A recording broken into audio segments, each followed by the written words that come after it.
السلام علیکم دوستوں، welcome to my YouTube channel Laraib scary stories. دوستوں کیسے ہیں آپ لوگ؟ امید کرتی ہوں خیریت سے ہوں گے، جہاں ہوں گے خوش ہوں گے۔ اللہ تعالیٰ آپ کو ایسے ہی خوش رکھے۔ چلتے ہیں اپنی اسٹوری کی طرف۔ کچھ اسٹوریز ہوتی ہیں جن کو سننے کے بعد انسان کو ڈر لگنے لگتا ہے۔ ہماری آج کی اسٹوری بھی کچھ ایسی ہی ہے۔ آپ سب سے گزارش ہے کہ آپ لوگ آیت الکرسی پڑھ لیں اور اپنے آس پاس حصار باندھ لیں، کیونکہ سنا ہے کہ جب ان مخلوقات کا ذکر کیا جاتا ہے تو وہ شوق سے آپ کے قریب آ جاتی ہیں اور اپنی باتیں سننے لگتی ہیں۔ چلتے ہیں اپنی اسٹوری کی طرف۔ سرگودا کے شہر ایک پرانی حویلی ہے جسے لوگ کالا دروازہ کہتے ہیں۔ کہتے ہیں کہ یہ حویلی انگریزوں کے دور کی ہے اور آج بھی بہت وقت سے خالی ہے۔ ہر شام جب اندھیرا پھیلتا ہے لوگ اس رات کو وہاں سے گزرنا پسند نہیں کرتے۔ فیضان نام کا ایک لڑکا جو فوٹوگرافی کا شوقین تھا، اس نے فیصلہ کیا کہ وہ اس حویلی کی تصویریں کھینچے گا۔ اس نے اپنے دو دوستوں حارث اور زید کے ساتھ ایک رات وہاں جانے کا پلان بنایا۔ رات کے 12 بجے وہ حویلی کے اندر گھسے۔ دروازہ ضرورت سے زیادہ آسانی سے کھل گیا۔ اندر سب کچھ پرانا ٹوٹا پھوٹا تھا۔ دروازے دیواریں کالی پڑ چکی تھی اور ہر طرف گرد و غبار تھا۔ اچانک ان لوگوں نے ایک بچی کی ہنسی سنی، لیکن حویلی میں کوئی نہیں تھا۔ فیضان نے کیمرہ اٹھایا اور فلیش کے ساتھ ایک تصویر کھینچی۔ جب انہوں نے اسکرین دیکھی، تصویر میں ایک سفید جسم نظر آیا، ایک عورت کا جس کا چہرہ دھندلا تھا اور آنکھیں صرف کالی۔ زید نے ترنت چلایا، بھاگ چلو! لیکن فیضان کی ٹانگیں جیسے جم گئی تھی۔ حارث نے اس کا ہاتھ پکڑا اور کھینچ کر باہر لے گیا۔ جب وہ تینوں حویلی سے نکلے تب ان کے کان میں وہی بچی کی ہنسی کی گونج رہی تھی۔ اگلی صبح فیضان نے وہ تصویر لیپ ٹاپ میں دیکھی۔ جب اس نے زوم کیا تو اسے سفید عورت کے پیچھے ایک لکیر لکھی نظر آئی، واپس آؤ۔ اس دن کے بعد فیضان کبھی اس حویلی کے قریب نہیں گیا۔ کہتے ہیں کہ جو لوگ اس حویلی کی تصویریں کھینچ لیتے ہیں ان کے ساتھ کچھ نہ کچھ غلط ضرور ہوتا ہے۔ فیضان نے لیپ ٹاپ بند کر دیا اور اپنے آپ کو سمجھانے لگا کہ شاید اس نے کچھ زیادہ ہی سوچ لیا ہے، لیکن اگلے دن سے اس کے ساتھ عجیب سی چیزیں ہونے لگی۔ رات کو جب وہ سوتا تو سپنے میں وہی عورت اس کے کمرے میں آ کر کھڑی ہوتی۔ ہر رات اس کا چہرہ اور زیادہ صاف نظر آتا، آنکھیں اب بھی کالی تھی لیکن اس کے ہونٹوں سے خون بہہ رہا ہوتا۔ ایک رات فیضان اٹھ کر پانی پینے گیا۔ جب واپس آیا تو دیکھا کہ اس کا لیپ ٹاپ کھلا ہوا تھا اور اس تصویر کا زوم منظر اسکرین پر تھا، لیکن اس بار تصویر میں وہ عورت اس کے پیچھے کھڑی تھی، اس کا ہاتھ فیضان کے کندھے پہ تھا۔ فیضان نے چلا کر لیپ ٹاپ بند کیا اور اس کو ٹریش میں ڈیلیٹ کر دیا، لیکن جب اس نے لیپ ٹاپ دوبارہ کھولا تو وہ تصویر واپس تھی، اور اس بار ایک نئے نام کے ساتھ، تم سے ملنے کا وقت آ گیا ہے۔ اس دن کے بعد فیضان بالکل چینج ہو گیا۔ ہر وقت چپ رہتا، آنکھوں کے نیچے کالے ہلکے اور ڈر سے کانپتا رہتا۔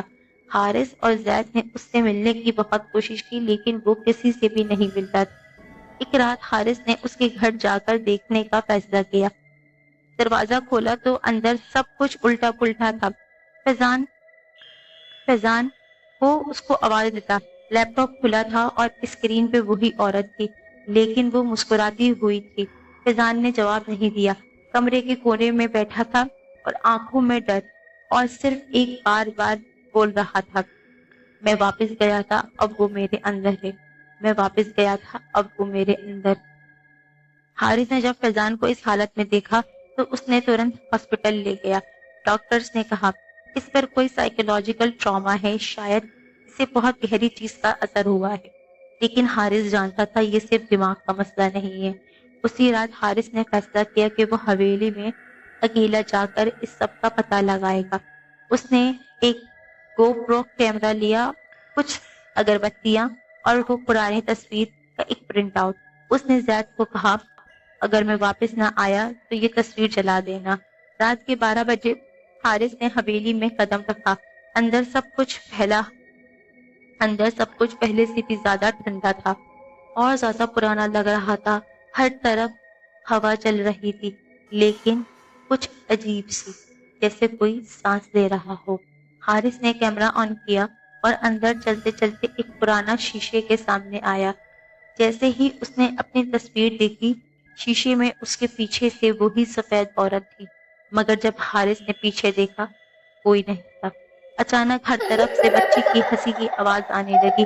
شیشے میں عورت قریب ہوتی گئی اور پھر شیشہ ٹوٹ گیا۔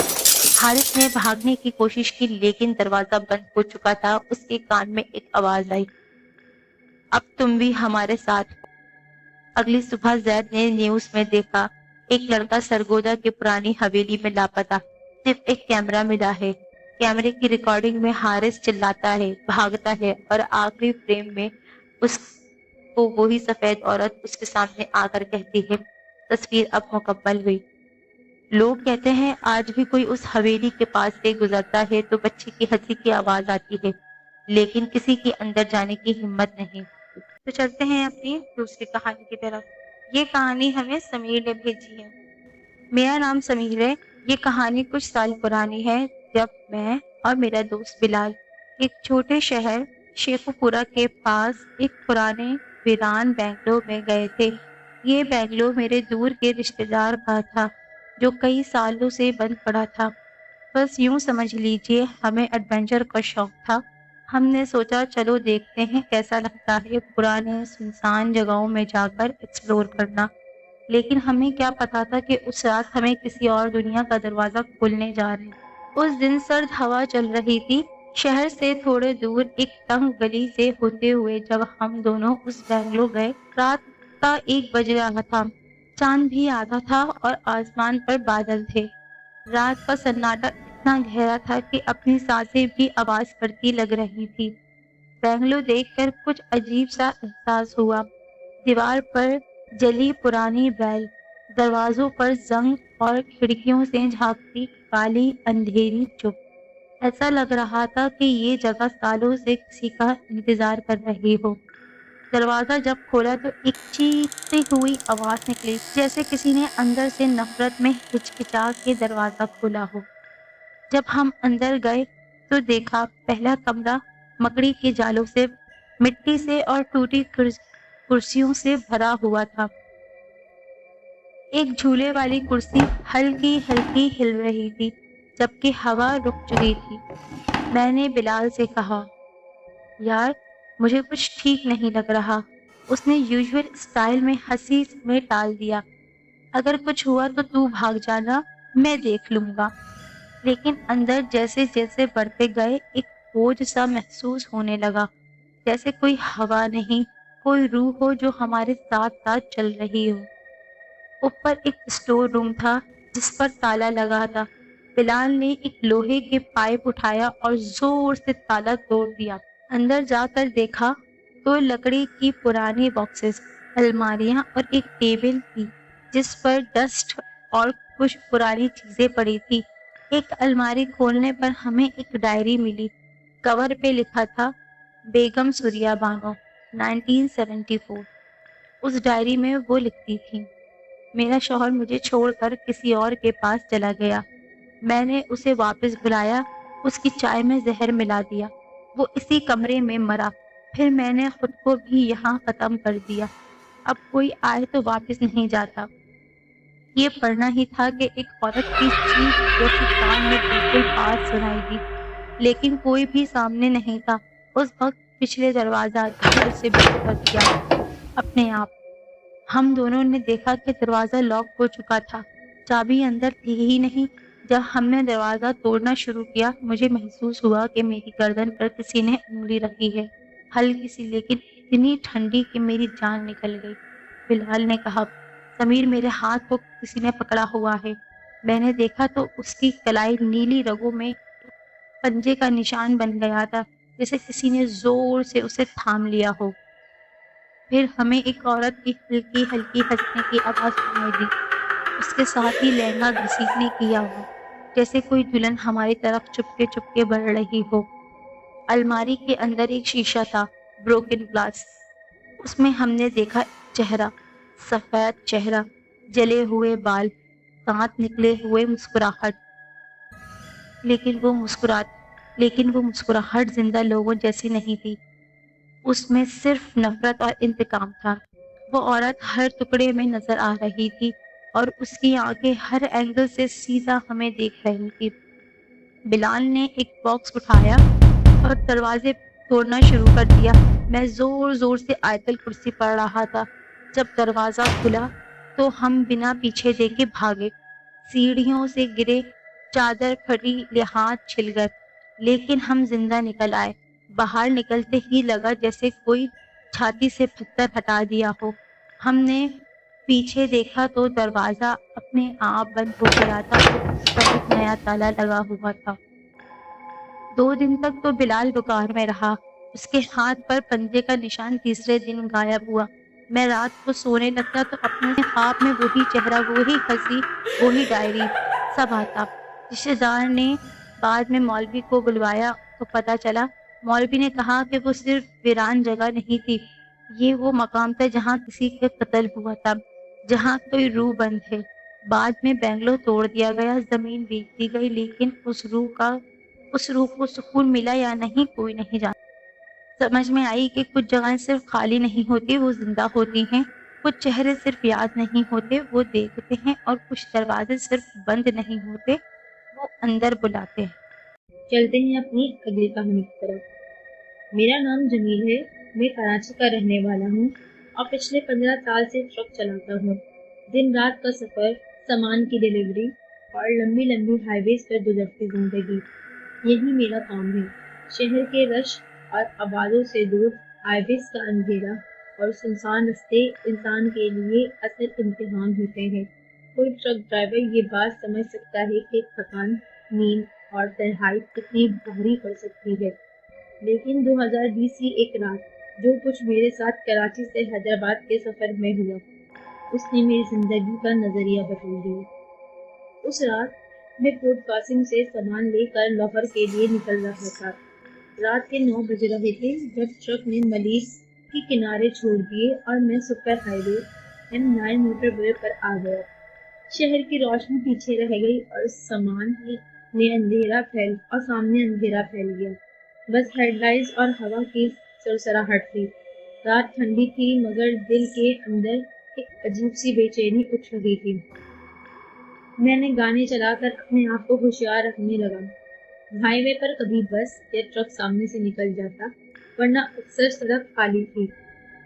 رات بڑھ رہی تھی اور میری تھکان آنکھوں پر قبضہ کرنے لگی۔